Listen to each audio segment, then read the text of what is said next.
ચાલો. નમસ્કાર વિદ્યાર્થી મિત્રો, હું રોહિત સોંદરવા ફરી આ એક અગત્યના સેશન સાથે તમારી સાથે આવ્યો છું. રેલવેમાં આવનારી ભરતી એટલે ગ્રુપ ડી 10 પાસ ઉપર આ ભરતી છે. તમે 10 પાસ ઉપર એ ફોર્મ ભરી શકશો. તમારે 10 પાસ આઈટીઆઈ હશે તોય તમે ભરી શકશો. એમાં તો કે ગ્રુપ ડી ના ફોર્મ તો આપણે ભરશું જ, પણ ફોર્મ ફિલિંગ 21 જાન્યુઆરીએ સ્ટાર્ટ થાય છે. 20 ફેબ્રુઆરી સુધી ફોર્મ ફિલિંગ થશે. ફોર્મ ફિલિંગ સેશન આપણે કરીએ જ છે બધાના, અને લાવીએ છીએ કે તમે ઘર બેઠા પણ ફોર્મ ફિલિંગ કરી શકો. તમે મોબાઈલમાં ફોર્મ ફિલિંગ કરી શકો. બધા સેશન લાવીએ છીએ. અને ભરતી તો કે ભાઈ ગ્રુપ ડીની ભરતી છે, એમાં ઘણા બધા વિદ્યાર્થીઓ છે, ઘણા બધાના મનમાં ઘણા બધા કહેવાય ને કે પ્રશ્નો છે, ઘણી બધી નેગેટિવિટી છે, પોઝિટિવિટી છે. પણ મિત્રો 18,000 બેઝિક સાથે 30,000થી પણ ટોટલ સેલેરી, એટલે કે બેઝિકમાં ડીએ આ તે બધું એડ થતાં 30,000થી પણ વધારે પગાર આપતી નોકરી. એના બેનિફિટ કેટલા છે, શું સુવિધાઓ મળે છે, શું ફાયદા મળે, એનો વિડીયો આપણે મૂક્યો જ છે. તમે વિડીયો સેક્શનમાં જઈને જોઈ લેજો કે ભાઈ ગ્રુપ ડીના ફાયદા કેટલા છે. કેન્દ્રની નોકરી છે, રેલવેમાં જોડાવાની એક સારી તક છે તમારા માટે. કે પ્રીવિયસ 2024માં 32,000 જગ્યાઓ હતી, અત્યારે 22,000 જગ્યાઓ આવે છે. ઝોન વાઇઝ ઘર નજીક મળે, બધી સુવિધાઓ આ છે તે છે, બધા માટે વિડીયો છે. વિડીયો સેક્શનમાં જોજો. અને આ વિડીયો જે છે એમાં પણ તમારો ભાઈ સારો પ્રતિસાદ મળ્યો છે. પણ એક વસ્તુ કે ભાઈ ઘણા લોકો છે એ કંઈ રિવ્યૂ નથી આપતા. હું હંમેશા કહું છું, તમારું સજેશન આવકાર્ય છે. ઘણા બધા લોકોએ એમાં કોમેન્ટ કરી છે, પણ ઘણા તોય તમે સજેશન આપો, કેવો લાગ્યો કન્ટેન્ટ, તમને માહિતી કેવી લાગી. સાથે તો કે ભાઈ એક જગ્યાએ તો કંજુસાઈ કરો જ છો, લાઇકમાં તો કંજુસાઈ થાય જ છે. તો આ વસ્તુ છે તો થોડું અહીંયા પણ તમે ઇમ્પ્રુવમેન્ટ લાવો ભાઈ. હવે ઘણા બધા વિદ્યાર્થીઓને ત્યાં કોમેન્ટ હતી, સાહેબ ગ્રુપ ડીનો મેડિકલ વિડીયો લાવો. તો આ તમારા સામે મેડિકલ વિડીયો લઈને આવ્યો. બીજી વસ્તુ, કન્ટેન્ટ એવું નથી કે ભાઈ ગમે એ આવે ને હાલો અહીંયા જીકમ જીકી કરી નાખીએ, એનો મતલબ એવો નથી. બધી વસ્તુ ભેગી કરવી પડે. 4 જગ્યાએ મારે પણ જોવું પડે, પછી એને ભેગું કરી એને કહેવાય ને કે એને કમ્પ્લીટ કરી અને વ્યવસ્થિત કરીને તમારી પાસે લાવવું પડે, જેથી તમને એ સમજાય. અને એકવાર જોઈ લો તો પણ પછી કોઈને પૂછવા ના જવું પડે. એટલે એના માટે એકદમ પરફેક્ટ માહિતી સાથે આવ્યો છું. જે વિદ્યાર્થીઓના મનમાં મેડિકલને લગતા પ્રશ્નો હતા એ બધા અહીંયા લઈને આવ્યો છું. ઠીક છે. હવે તો કે આખી રેલવે ગ્રુપ ડી છે, તમે પરીક્ષાએ પાસ કરી, 100 માર્કનું પેપર હશે પહેલાં, એ તમે પાસ કરી, સારામાં સારા માર્ક લાવ્યા. પછી તમે ગ્રાઉન્ડમાં ગયા, 1 કિલોમીટર દોડી ગયા. પછી તમે વજને ઉચકીને દોડી ગયા, હાલો પાસ થઈ ગયા. હવે આવશે તમારું ડીવી અને મેડિકલ. તો મેડિકલ તમારું ક્યાં થાય અને મેડિકલમાં શું શું ધ્યાનમાં લેવામાં આવે, બધી વસ્તુ અહીંયા છે. ઠીક છે. હવે વાત કરીએ તો કે ભાઈ મેડિકલ શું કામ, મેડિકલ છે શું કામે ઉપયોગી. તો ભાઈ સૌથી મોટું ગ્રુપ ડીમાં મેડિકલ છે ઉપયોગી શું કામે છે ખબર તમને? તો કે ભાઈ એક તો સૌથી મોટી રેલવેમાં તો કે ભાઈ જે મુસાફરો છે એની સેફટી જળવાઈ રહી, રેલવે તંત્ર બરાબર ચાલે. સેફટી સાહેબ મેડિકલ એને શું લાગે વળગે? તો ભાઈ રેલવેમાં તમને ખબર છે કે બધું ટેકનિકલ લાઈન ઘણી હોય, દિશા સંકેતો ઘણા હોય, એટલે મેડિકલ ઉપયોગી છે. એટલે કે મુસાફરોની તો સલામતી રહી, સાથે સાથે તમે પણ સલામત રહો અને તમારી જોડે જે કામ કરવાવાળો સ્ટાફ છે એ પણ સલામત રહે. એટલે એના માટે મેડિકલ છે ચેકઅપ કરાવવું જરૂરી છે. મેડિકલ ટેસ્ટ છે આમાં અગત્યનો રોલ ભજવે છે. વાત કરીએ, ઠીક છે, શરૂઆત કરીએ તો કે ભાઈ તમારી રેલવે કારકિર્દી તરફનું અંતિમ અને મહત્વપૂર્ણ પગલું એટલે કે તમારું જે આ મેડિકલ, જે તમે પહેલા પરીક્ષા પાસ કરશો, પછી તમે દોડ રનિંગ આ તે કરશો, પછી મેડિકલ ડીવી આવશે. આગળ વાત કરીએ તો કે મેડિકલ તપાસનો મુખ્ય હેતુ શું? તો મુખ્ય હેતુ એ કે ભાઈ એક તો મુસાફરો જે પણ મુસાફરો છે એની તો કે એની સેફટી જળવાઈ રહી, અને બીજું સાથે તો કે સાથે જાહેર જનતાની સાથે તો કે ભાઈ તમારી જોડે જે તમારા કલીગ નોકરી કરવાવાળા છે એની સેફટી જળવાઈ રહી, અને સાથે તો કે આપણી સેફટી તો છે જ. ઠીક છે. આગળ વસ્તુ શું છે, તમારા મેડિકલ તપાસ સ્થળ અને સત્તાધિકારી. તો કે તમારી જે મેડિકલ ચેકઅપ છે ક્યાં થશે, પેલી વસ્તુ, અને કઈ જગ્યાએ થશે ને કોણ કરશે. તો તમે ગ્રુપ ડીમાં તમારું મેડિકલ ચેકઅપ છે એ રેલવેની જે હોસ્પિટલ હશે ને એમાં થશે. કઈ જગ્યાએ? તો કે તમારું જે તે લાગુ પડતું ડિવિઝન હશે તો એ ડિવિઝનમાં જે રેલવે હોસ્પિટલ હશે ત્યાં, અથવા તમારું થશે અમદાવાદ, પણ રેલવેની હોસ્પિટલમાં તો કે ત્યાં જે તમારું બધું ચેકઅપ થાય પછી ત્યાંનો જે ચીફ મેડિકલ સુપ્રિન્ટેન્ડન્ટ, જેને કહેવાય CMS, તો કે એ તમારો આખો રિપોર્ટ આપશે, સર્ટિફિકેટ આવશે, અને એ જ જે રેલવે એને ધ્યાનમાં લેશે. ઠીક છે. અને એની બેઝ ઉપર તમને તો કે તમારું મેડિકલ કેવું આવે છે એ મેડિકલના રિપોર્ટના બેઝ ઉપર તમને તમે જ્યારે ગ્રુપ ડીનું ફોર્મ ભરો ત્યારે પોસ્ટ પ્રેફરન્સ આપો છો. એ પોસ્ટ પ્રમાણે તમારું મેડિકલ જો એ પ્રમાણે ફૂલફિલ હોય પેલી પોસ્ટ માટે તો તમને એમાં આપી દેશે. તમે એમાં ફૂલફિલ ના હોય તો એટલે મીન્સ કે તમારું મેડિકલમાં જેવો રિપોર્ટ આવે એ પ્રમાણે તમને પોસ્ટ મળશે. આગળ વાત કરીએ તો કે મેડિકલ તપાસના બે મુખ્ય પડાવ. તમે જ્યારે પણ મેડિકલ કરવા જાઓ તમને બોલાવશે, સવારમાં બોલાવશે, અગાઉથી ડેટ આપી દેશે કે ભાઈ આ તારીખે તમારું મેડિકલ અને અહીંયા અમદાવાદ કે તમારા ડિવિઝનની આ ફલાણી ઓફિસ છે ત્યાં આવવાનું છે. તમે ત્યાં સવારમાં જાઓ, મેડિકલ કરાવવા સવારમાં જાઓ એટલે તમારું ત્યાં આખા દિવસમાં બે પ્રકારના મેડિકલ ટેસ્ટ થશે. પહેલું શારીરિક તપાસ, જેમાં ફિઝિકલ ટેસ્ટ, તમારા શરીરના અંગો અને સામાન્ય સ્વાસ્થ્યની સંપૂર્ણ તપાસ થશે. પેલું આ કામ થશે. બીજું તો કે સૌથી ઉપયોગી જે છે આંખોની તપાસ, જેને વિઝન ટેસ્ટ કહેવાય. આ ઉપયોગી કેમ છે? કેમ કે આ સૌથી મહત્વપૂર્ણ ભાગ છે અહીંયા. તો કે જે તમારી પોસ્ટ નક્કી કરવામાં મુખ્ય ભૂમિકા ભજવે છે. મેં તમને અગાઉ કીધું એમ કે તમને ખબર છે સિગ્નલ વાળીને ઘણી બધી જોખમી કામવાળી વસ્તુ છે કે જોઈને કરવી પડે. એટલે તો કે અહીંયા આ વસ્તુનું પણ સૌથી ઇમ્પોર્ટન્સ છે, જે તમને પોસ્ટ એલોટમેન્ટ વખતે આ કામ આવશે. જો આ પરફેક્ટ હશે તો તમે જે પોસ્ટ માંગશો ને ગ્રુપ ડીમાં એ તમને મળશે. પરફેક્ટ નહીં હોય તો હું તમને કાઢી મૂકે નહીં, કાઢી નહીં મૂકે તો તમારું જેવું મેડિકલનો રિપોર્ટ હોય એ પ્રમાણે તમને પોસ્ટ એલોટ થશે. એ પણ આપણે આગળ કરશું જ હમણાં. વાત કરીએ તો કે પહેલો પડાવ શું છે? શારીરિક તપાસ. તમે સવારમાં ગયા મેડિકલ કરાવવા માટે, મેડિકલ કરાવવા માટે ગયા એટલે સવારમાં પહેલા તો તમારું બ્લડ અને યુરિન ટેસ્ટ કરશે. જેમાં તો કે જેના દ્વારા તમને કોઈ ડાયાબિટીસ છે, કોઈ ચેપ છે, કિડની સંબંધિત કોઈ બીમારી છે, કોઈ તો કે બ્લડમાં કઈ બીમારી છે, એનો ચેકઅપ થાય એટલે આઈડિયા. આ બે ચેકઅપ થાય એટલે તમને એ બધું કંઈ પણ હોય તો એ ખબર પડી જાય. એટલે પહેલા તમારા યુરિનનું સેમ્પલ લેશે અને તમારા બ્લડનું સેમ્પલ લેશે, એનો રિપોર્ટ થશે. એટલે કે એ જ હશે. એના પછી તો કે ઇસીજી કરશે, એટલે કે હૃદયની તપાસ, જેમાં તમારા હૃદયના ધબકારા, કાર્યક્ષમતા તપાસવા માટે ભૂતકાળની સર્જરી છે, તમે કંઈ બાયપાસ સર્જરી કરાવી છે કે તમે કંઈ હૃદયની કોઈ સર્જરી કરાવેલી છે, ભવિષ્યમાં કંઈ ઓપરેશન આવેલું છે, તો એ ઇસીજીમાં ખબર પડી જાય. ઠીક છે. તો એ ઇસીજી કરશે, તમારું હૃદય ફંક્શન બરાબર કરે છે કે નહીં. અને સર્જરી કરાવેલી તો હું કાઢી મૂકે એવું નથી, પણ એ એલાઉડ હોય તો એ પ્રમાણે પોસ્ટ મળે. ઠીક છે. તો અહીંથી આ કરશે. સેકન્ડ. Third, x ray. છાતી અને ફેફસા, જેમ કે કોઈ ફેફસામાં કોઈ ચેપ હોય, ટીબી છે, અન્ય કોઈ બીમારી છે, એના માટે તો કે તમને ખબર છે આપણે જ્યારે એક્સરે કરાવવા જઈએ ત્યારે આપણે આ શર્ટ છે એ કઢાવી નાખે, સાથે કંઈ પણ એવી વસ્તુ છે કે જે અંદર પહેરેલી હોય એ પણ કઢાવી નાખીને તમારે ચેસ્ટનો જે ફોટોગ્રાફ લે, જેનાથી તમને કંઈ આંતરિક કંઈ પણ ફંક્શન ના કરતો હોય, કંઈ પણ બીમારી હોય તો એ થઈ જાય. તો આ કરશે. એના પછી આગળ તો કે એના પછી આવશે તમારું હાઇડ્રોસીલ અને હર્નિયા. હાઇડ્રોસીલ અને હર્નિયા જે છે તો કે તમારા જે ગુપ્ત અંગો છે, મીન્સ એમની તપાસ કરશે. સમસ્યા જણાય તો ડોક્ટર ઓપરેશનની સલાહ આપી શકે છે. એટલે કે મીન્સ તમને હાઇડ્રોસીલ કે હર્નિયા આની કંઈ ઇફેક્ટ હોય કે કંઈ પણ હોય તો ડોક્ટર તમને કહેશે, અને એમાં પણ તમને ઓપરેશનની સલાહ આપશે. એવું નહીં કે તમને કાઢી મૂકશે. ઠીક છે. આગળ સાંધાઓની હિલચાલ, એટલે કે હાથ અને પગના સાંધા બરાબર કામ કરે છે કે નહીં તેની તપાસ કરશે. તમારા હાથની મુવમેન્ટ છે આ બધી કરાવશે, સાથે પગની મુવમેન્ટ કરાવશે, જોશે કે બધું સાંધા જે પણ જ્યાં જોઈન્ટ્સ છે એ બરાબર કામ કરે છે કે નહીં એ કરાવશે. એની આગળ તો કે કાનની તપાસ. કાનની તપાસ નોર્મલી તમે ત્યાં જાઓ એટલે વાતચીત થતી હોય ને એ પ્રમાણે ડોક્ટર સાથે તમે વાત કરો ને એટલે ડોક્ટર અંદાજ લગાવી જ લે કે ભાઈ કાન બરાબર છે આના. કાનમાં એવું નથી. કાનની તપાસ એટલે કે 6 મીટર દૂરથી ધીમા અવાજે બોલાયેલા શબ્દો સાંભળીને જવાબ આપવાનો રહેશે, એવો પણ ટેસ્ટ કરે. અને બીજું તો કે સાહેબ મને તો કાનમાં એવું છે, પહેલેથી બીમારી છે કે તકલીફ છે કે મને સંભળાતું જ નથી, તો પછી તો તમે દિવ્યાંગ ઉમેરવા પીએચ કેટેગરીમાં જશો. તો પીએચ કેટેગરીનું તમારી પાસે સર્ટિફિકેટ હોવું જોઈએ. ઠીક છે. કે જે જન્મજાતથી હોય, તમને જન્મજાતથી આંખોમાં એવું છે કે તમને ચશ્મા પહેર્યા પછી દેખાતું ન હોય, લો વિઝન હોય, તો એના માટે લો વિઝનનું તમારી પાસે સર્ટિફિકેટ હોય તો તમે પીએચમાં ફોર્મ ભરી શકો. ઠીક છે. એટલે આ વસ્તુ તો આ 3 થયું. એના પછી કઈ ચેકઅપ કરશે તો કે હવે ઘણા બધાનો કોમેન્ટમાં મેં જોયું હતું, તો એને લીધે મેં આ વસ્તુ અહીંયા લઈ આવ્યો કે સાહેબ મારે ટેટુ છે, તો ટેટુ છે તો મને રાખે ભરતીમાં. બીજું તો કે કોઈ મારું આમ ફલાણું એક્સિડન્ટ થયું હતું કે હું નાનો હતો તો બહુ અળવીતો હતો કે અળવીથી હતી તે હું પડી ગઈ હતી કે પડી ગયો હતો, તો મને અહીંયા આ નિશાની છે તો ચાલશે, તો જોઈ લો અહીંયા. તો કે ભાઈ શરીરમાં ટેટુની છૂટ છે. આ કહેવાય ને કે ટેટુ શું છે ભાઈ, તો કે આ એક પ્રકારનો શોખ છે. ટેટુ કંઈ એવું નથી કે ભાઈ એ કંઈ બીમારી છે. ફક્ત એટલું ધ્યાન રાખવું કે અશ્લીલ ન હોવું જોઈએ. તો ટેટુ એવું ના હોવું જોઈએ કે જે ભાઈ કંઈ અશ્લીલતા કંઈ ફેલાવતું હોય કે એવું કંઈ હોય. બીજું કે બને ત્યાં સુધી તમારું ટેટુ જે છે એ દેખાય ને એવા ભાગમાં હોય તો વધારે બેટર છે. દેખાવા એવા ભાગમાં હોય તો કંઈ પ્રોબ્લેમ નથી, પણ તમારે એવા ભાગમાં કે જ્યાં તો કે મીન્સ વર્કિંગ ટાઈમમાં અહીંયા ગ્રુપ ડીમાં તો જો કંઈ ધ્યાનમાં નથી લેવાતું.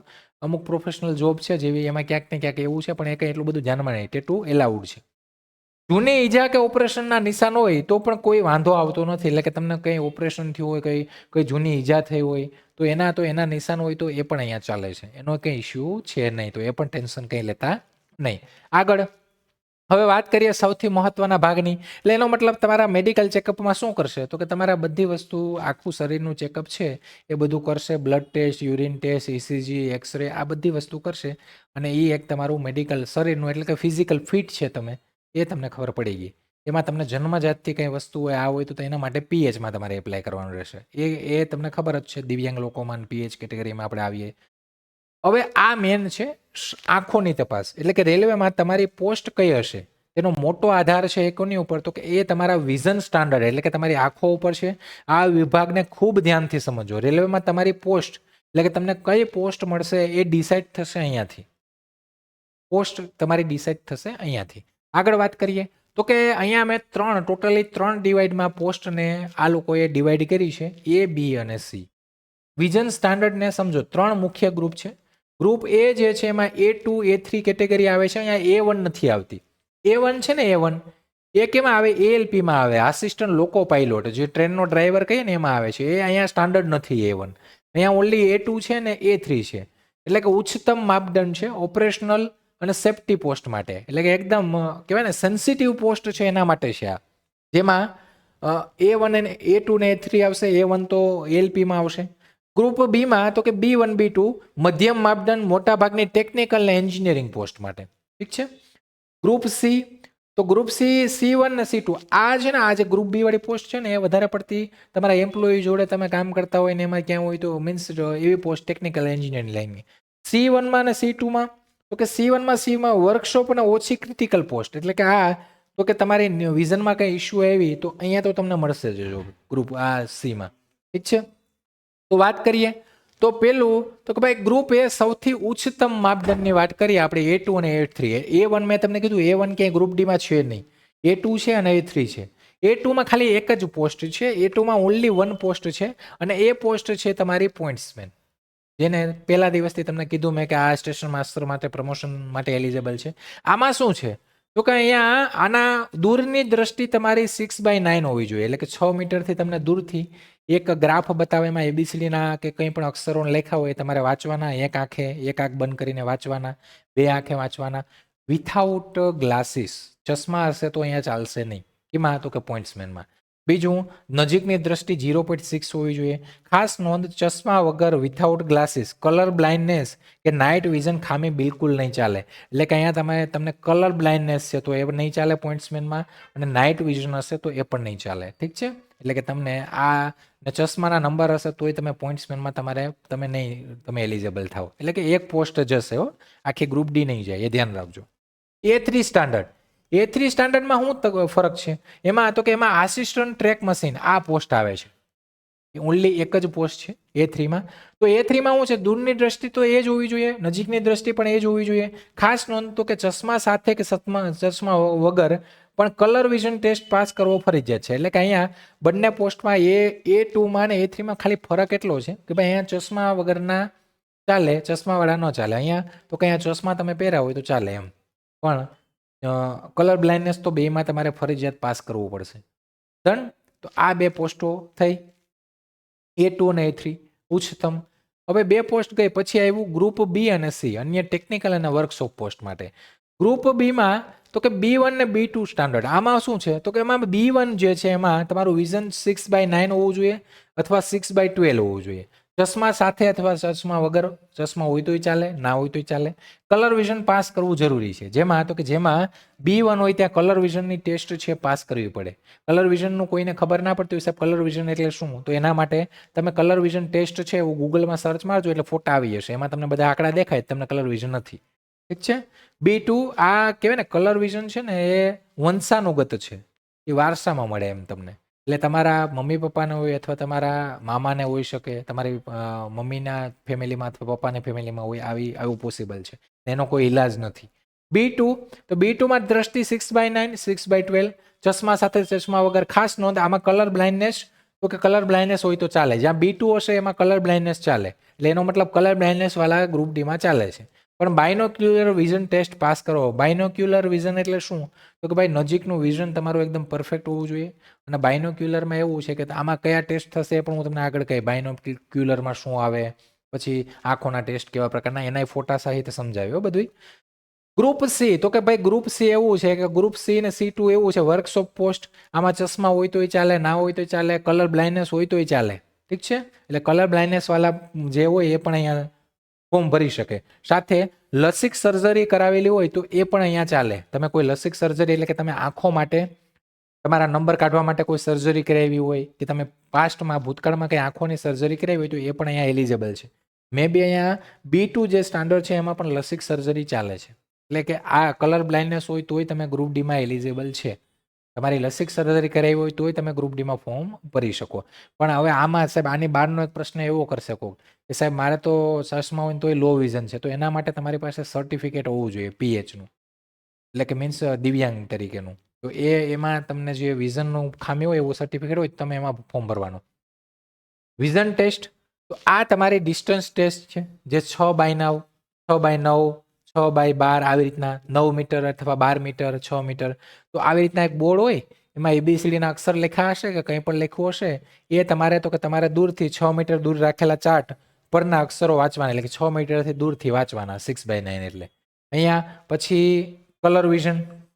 કલર વિઝનમાં તો કે ICR બુકમાં ટપકાઓ વચ્ચે છુપાયેલા આંકડા કે રસ્તા ઓળખવાના રહેશે. આવી રીતના તો કે આમાં આ હશે, એમાં આંકડા હશે, એ આંકડો તમારે જે છે દેખાય એ તમારે કહેવાનો રહેશે કલર વિઝનનો. સાથે અહીંયા લાઇટ સિગ્નલ ટેસ્ટ, તો કે એક અંધારાવાળો રૂમ હશે, એક રૂમ હશે, એમાં અંધારું કરી દે, તમને અંદર બેઠાડશે, સામે આવી લાઇટિંગ રાખશે, એમાં 3 કે 2 લાઇટો હશે, એ લાઇટો ચાલુ કરશે ને તમને પૂછશે કે બેના કલર કેવા છે, શું છે, કઈ રીતના છે પૂછશે. ઠીક છે, આની આખી બુક આવે, એ તમને વચાવશે આમાં જેમ અક્ષર જે પ્રમાણે લખ્યા હોય એ પ્રમાણે.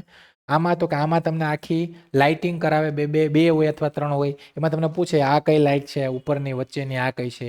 બાયનોક્યુલરમાં તો કે એક બીજી વસ્તુ છે, એક છે ને સી હોય છે, આવી રીતના અડધો સી, આવી રીતના અડધો સી હોય છે. એ અડધો સી કરીને આખામાં રૂમમાં અંધારું કરી ને એ સી થોડો દૂર હોય, બાયનોક્યુલર ચેક કરે તમારું. આવી રીતના અડધો કટ થયેલો સી હોય અથવા રાઉન્ડ નહીં કટ થયેલું, એને એ લોકો ફેરવે, આમ નાનો કરે, મોટો કરે, ફેરવે. પછી તમને પૂછે કે આ જે કટ થયેલો ભાગ છે ને એ કઈ દિશામાં છે, કયા ભાગમાં છે, એવું પૂછે. એવી ટેસ્ટ, આના વગર બીજું કંઈ નવું નથી આવતું, એટલી ટેસ્ટો થાય છે. ક્લિયર? આગળ મુખ્ય પોસ્ટ અને તેમના મેડિકલ સ્ટાન્ડર્ડ, તો કે ભાઈ સૌથી પોઈન્ટ્સમેન છે એમાં A2 સ્ટાન્ડર્ડ વાળી આ સૌથી કડક અને ચશ્મા વગરની પોસ્ટમાં A2 ક્યાં છે, તો only pointsman. Assistant track machine કે જેમાં A3 સ્ટાન્ડર્ડ છે, ચશ્મા ચાલે, કલર વિઝન ના ચાલે, કલર વિઝન હોય તો ના ચાલે. ટ્રેક મેન્ટેનર જેમાં B1 એટલે કે ચશ્માય ચાલે, કલર વિઝન જરૂરી. ટ્રેક મેન્ટેનર એટલે કે આ ઊંચા સ્ટાન્ડર્ડ વાળી પોસ્ટો છે 3. કે અહીંયા તો કે અહીંયા તમારા મીન્સ ચશ્મા, આ બંનેમાં ચશ્મા હશે તો પણ ચાલશે, અહીંયા ચશ્મા નહીં ચાલે અને કલર વિઝન બધું પાસ કરવું પડશે. આ બેમાં તો કે ચશ્મા હશે ન હશે ચાલશે, પણ કલર વિઝન તો પાસ કરવું જ પડશે. એટલે આ 3 પોસ્ટ અગત્યની પોસ્ટ છે કે જેમાં તમે ન આવો, કલર વિઝન છે, તમને કલર વિઝન છે મે બી, તો આ 3 પોસ્ટ સિવાય બાકીની 11 પોસ્ટ માટે તો કે તમે એલિજિબલ છે. ઠીક છે, બાકી જે એના વગરની જે પોસ્ટો છે એમાં તમે એલિજિબલ. હવે આ તો કે આ તમારો ક્રમ, આ તમારી પોસ્ટનું નામ, આ તમારો વિભાગ, આ સબ ડિપાર્ટમેન્ટ અને આ એના મેડિકલ સ્ટાન્ડર્ડ જોયું તમે. C1 B1 C1 B1 છે બધામાં, C1 A3 વાળી ઓનલી એક જ પોસ્ટ છે. A2 વાળી તો કે A2 વાળી અહીંયા છે ને, પોઈન્ટ્સમેન અને આસિસ્ટન્ટ ટ્રેક મશીન, એ સ્ટાન્ડર્ડ વાળી 2 જ પોસ્ટ છે. બાકી બીજા બધાના સ્ટાન્ડર્ડ છે. C1 વાળી ઘણી પોસ્ટો છે, એટલે તમે કલર બ્લાઇન્ડનેસ હોય તો એપ્લાય કરી શકો. તો અહીંયા ને આ પોસ્ટમાં શું કામ આવે, કઈ રીતના કામ કરવાનું, શું કામ કરવાનું, એના માટે તો કે એના માટે વિડીયો છે. જો રેલવે ગ્રુપ ડીમાં લાગો તો કઈ સુવિધાઓ મળે એના માટેનો વિડીયો છે. પણ તમને કીધું એમ કે તમે છે ને કોમેન્ટમાં એક કંજુસાઈ કરો છો રિવ્યૂ આપવામાં, અને બીજી વસ્તુ કે લાઇકમાં કંજુસાઈ કરો છો. તો વિડીયો જોઈ લો તમે, સેન્ટ્રલનો જો, સ્ટેટના જો, યુટ્યુબમાં કોઈ પણ વિડીયો જો, આવી રીતના પદ્ધતિસરની માહિતી, કન્ટેન્ટ તમને પસંદ આવ્યો હોય ને તો ભાઈ તમે લાઇક શેર કરો. પણ એટલીસ્ટ લાઇક તો આમ દબાવવાનું હોય, તો આ વસ્તુ કરો. તો આ બધી જો આ પોસ્ટનું તમને બધી 14 પોસ્ટમાં કયું કામ આવે ને એનો વિડીયો છે. એમને કે સાહેબ વિડીયો લાવો, તમે વિડીયો સેક્શનમાં જો, અથવા તમે ખાલી યુટ્યુબમાં ઉપર સર્ચ કરશો ને તો એ આપણો વિડીયો એ છે હાઇલાઇટ થશે. ક્લિયર? ડન? તો આ છે. અને પરીક્ષાના દિવસ માટેની ખાસ ટિપ્સ એટલે કે તમે જ્યારે મેડિકલમાં જાઓ ત્યારે હું ધ્યાનમાં રાખવાનું પાસ કરો ત્યારે, તો પહેલા મેડિકલના દિવસે હળવો ખોરાક લો અને પૂરતી ઊંઘ લો, એટલે કે આગલા દિવસે જ્યારે જવાનું હોય એના આગલા દિવસે હળવો ખોરાક લેવાનો અને પૂરતી ઊંઘ લઈને જવાનું. એમને થાક્યું પાક્યું નહીં જવાનું. અમદાવાદ હોય કે ગમે ત્યાં હોય તો એક દી પહેલાં અગાઉ જતું રહેવાનું. જો તમે ચશ્મા પહેરતા હોય તો ચશ્માનું પ્રિસ્ક્રિપ્શન એટલે કે નંબર કાર્ડ છે એ સાથે લઈ જવાનું. એટલે એ લોકો ડાયરેક્ટ જોઈને જ કહી દે કે હા ભાઈ આમનું આમ છે, એટલે આને તો કહે. બીજું, બ્લડ ટેસ્ટ માટે સવારે ખાલી પેટે જવું હિતાવહ, એટલે કે જ્યારે તમારું સવારમાં યુરિન અને બ્લડ ટેસ્ટ થાય તો ભૂખા પેટે જવાનું તમારે. અને સાથે તો કે અહીંયા તમારો કંઈ નેગેટિવ રિપોર્ટ આવશે તો પણ તમે, એટલે કોઈ એવી બીમારી હોય કે ભાઈ જે કંઈ ચેપી હોય કે કંઈ એવું કંઈ એવી બીમારી હોય તો જ મે બી તમે મેડિકલમાં રિજેક્ટ થાવ. બાકી કલર વિઝન હોય, નંબર હોય કે કંઈ પણ હોય નોર્મલ, તો તમને ગમે એ પોસ્ટ મળી જાય. પણ તમારી જે મનપસંદ પોસ્ટ હોય કે તમે જે પ્રેફરન્સ આપ્યું હોય એમાં તમારું મેડિકલ સ્ટાન્ડર્ડ જેવું આવે A2 B2 એની ગાઈડલાઇન પ્રમાણે તમને પોસ્ટ મળે. ઠીક છે, તમને કાઢી ન નાખે. શાંત મને અને પૂરી તૈયારી સાથે પરીક્ષા આપો. શુભેચ્છા. એટલે કે હવે કહેવાય ને કે તૈયારી જ ખાલી વાટ જોઈ છે. અને તો કે આ ભરતીના ફોર્મ ફિલિંગ, તો કે ફોર્મ ફિલિંગ 10 પાસ ઉપર આ ભરતી છે, હજી કહું છું. પ્લસ ITI હોય તો પણ ચાલે અને 10 પાસ એકલું હોય ને તોય ચાલે. ફોર્મ ફિલિંગ તમારા 21 જાન્યુઆરીથી 20 ફેબ્રુઆરી થશે. ઠીક છે, એટલે 10 પાસ હોય ને આ હોય. ઉંમર મર્યાદા કહી દઉં છું જનરલ માટે, તો કે 33 વર્ષ સુધી તમે ભરી શકો, મેક્સિમમ 33 વર્ષ સુધી, 18 થી 33. અને એની ઉપર OBC +3, SC ST +5. એના માટેના વિડીયો આપણા બધા છે, જોઈ લેજો તમે, કંઈ પણ ડાઉટ હોય તો. અને જે લોકોને આની પદ્ધતિસરની તૈયારી કરવી છે તો લાઈવ પ્લસ રેકોર્ડેડ બેન્ચ, એટલે એનો મતલબ એકદમ નવી બેન્ચ આપણે ચાલુ કરીએ છીએ. જે આપણે ફોર્મ ફિલિંગ 21 જાન્યુઆરીએ ચાલુ થશે, પણ આપણી બેન્ચ છે 20 જાન્યુઆરીએ બેન્ચ ચાલુ થશે. નવી બેન્ચ એકદમ ફ્રેશ કન્ટેન્ટ સાથે, કે જે પ્રિલિમ્સના 100 માર્કની તૈયારી આપણે કરાવશું. એટલે કે પહેલી મેન પરીક્ષાના 100 માર્કમાં ગણિત, રિઝનિંગ, જનરલ સાયન્સ અને કરંટ અફેર GK જ કરવાનું છે. 4 સબ્જેક્ટ તમારે કરવાના છે. એની એકદમ પદ્ધતિસરની તૈયારી તમારી કરવામાં આવશે. પ્રાઇઝ 1999 છે. પરીક્ષા સુધી આની વેલિડિટી રહેશે. અને આ કોર્સમાં જોડાવા માટે તમારે હેલ્પલાઇન નંબર ઉપર કોલ કરવાનો છે, અથવા તમે ડાયરેક્ટ અમારી જે એપ્લિકેશન છે લક્ષ્યમ એપ્લિકેશન, ત્યાં ડાઉનલોડ કરીને જોઈન થઈ શકો. આ 1999માં કંઈ કૂપન કોડ હોય, કોઈ ડિસ્કાઉન્ટ હોય તો એના માટે હેલ્પલાઇન નંબર. ઠીક છે. અને બાકી કોઈ પણ નવી માહિતી, જો ભાઈ તૈયારી કરવી હોય, પદ્ધતિસરની તૈયારી કરવી હોય તો તમારા માટે એક સારી ઓપોર્ચ્યુનિટી, એકદમ અફોર્ડેબલ પ્રાઇસમાં તમને કોર્સ આપતી એકેડેમી એટલે લક્ષ્યમ એકેડેમી ગુજરાતમાં, ને એકદમ અફોર્ડેબલ પ્રાઇસમાં કન્ટેન્ટ આપણે પ્રોવાઈડ કરીએ છીએ. તો તમને અહીંયા મહેનત દેખાતી જ હશે. આ એમને ડાયરેક્ટ કંઈ મળી ન જાય બધી વસ્તુ, તમને ખબર છે. અને બાકી તો કે જે લોકો નવા છે ચેનલ તો લાઇક શેર સબસ્ક્રાઈબ કરજો તમને પસંદ આવે તો. બાકી આ ટેલિગ્રામ ચેનલ જે લોકોએ સબસ્ક્રાઈબ ના કર્યું તો ટેલિગ્રામ ચેનલ ડિસ્ક્રિપ્શન લિંકમાં હશે, એમાં જોઈન થઈ જજો. ત્યારે નવા લેક્ચરની અપડેટ, નવી માહિતી, તમારું કોઈ નવું મટીરિયલ, કંઈ પણ અપડેટ હશે મળતી રહેશે. ઠીક છે. તો આશા રાખું કે આ વિડીયો તમને પસંદ આવ્યો હશે. ને એ પસંદ આવ્યો ને એનું તમે પરિણામ મને લાઇક શેર સબસ્ક્રાઈબમાં કે કોમેન્ટમાં તમે જણાવશો, એ મને એવી આશા રાખું છું. અને આવા જ ફરી કોઈ નવા કન્ટેન્ટ સાથે, નવી માહિતી સાથે આપણે ફરી મળશું. ત્યાં સુધી રજા લઉં છું. જય હિન્દ, જય ભારત.